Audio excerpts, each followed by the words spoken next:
नाज़िर, रोड़ी में अशरो ज़कात कमेटी जा लोकल चेयरमैन चूंडिया विया आहिनि। उन हवाले सां ॾिसूं था सैफुल्ला बलोच जी ही रिपोर्ट। रोड़ी पीपी अगवान हाजी अब्दुल खालिक सोलंकी जे राइशगाह ते पीपल्स पार्टी जे चेयरमैन बिलाल भुट्टो ज़रदारी जी हिदायतुनि ते उशर ज़कात कमेटी जा लोकल चेयरमैन चूंडण लाइ डिस्ट्रिक्ट सखर उशर ज़कात चेयरमैन नूर मोहम्मद भुट्टो ऐं अब्दुल खालिक सोलंकी जी अगवानी में तालका रोड़ी जी अहम गॾिजाणी थी, जंहिंमें लोकल चेयरमैन चूंडिया विया ऐं उन मौक़े ते डिस्ट्रिक्ट सखर चेयरमैन ऐं हाजी अब्दुल खालिक सोलंकी ऐं ॿियनि मेरान टीवी सां ॻाल्हाईंदे चयो त गवर्नमेंट बिलावल साहब जे हुकुम सां जेको आहे सिंध गवर्नमेंट चेयरमैन थिया आहिनि ज़िलनि जा,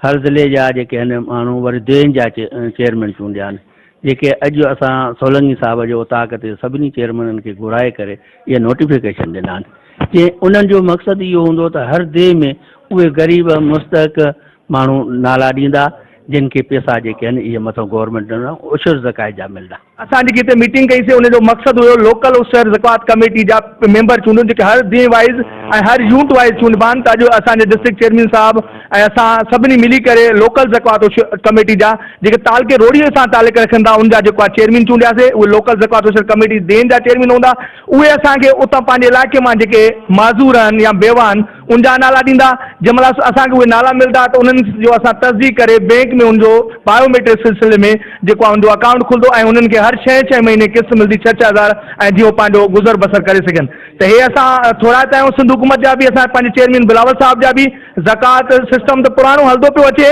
पर हिन वक़्तु जेको उन्हनि सिस्टम अख़्तियार कयो आहे त उन मां कोई बि कंहिं बि ग़रीब जो कोई हक़ नथो खाई सघे। उहे मुस्तहक़िन जा असांखे नाला ॾींदा, असां बायोमेट्रिक जे ज़रिए बैंक में उनजो अकाउंट खुलंदो ऐं उन्हनि खे उहे पैसा हर 6 महीने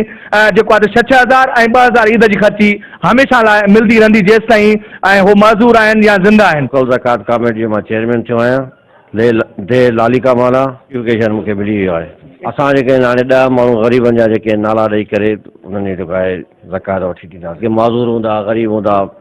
बेवा हूंदियूं। पीपी अगवान हाजी अब्दुल खालिक सोलंकी ऐं डिस्ट्रिक्ट ज़कात कमेटी जे चेयरमैन नूर मोहम्मद भुट्टो ऐं जिनसार मखदूम जूं अवां ॻाल्हियूं ॿुधियूं। उन्हनि जो इहो चवणु हो त पीपल्स पार्टी जे चेयरमैन बिलावल भुट्टो ज़रदारी जे हुकुम ते लोकल सतह ते मुस्तहक माज़ूर ऐं बेपहुच माण्हुनि जी ज़कात जा पैसा पहुचाइण लाइ लोकल सतह ते लोकल बॉडी जा चेयरमैन चूंडे ऐं उन्हनि जूं नोटिफिकेशन जारी कयूं आहिनि। उहे फौरी तौर कम शुरू करे मुस्तहक माण्हुनि जी मदद कनि। कैमरामैन सबगतुल्ला बलोच सां गॾु सैफुल्ला बलोच, मेरान टीवी न्यूज़, रोड़ी।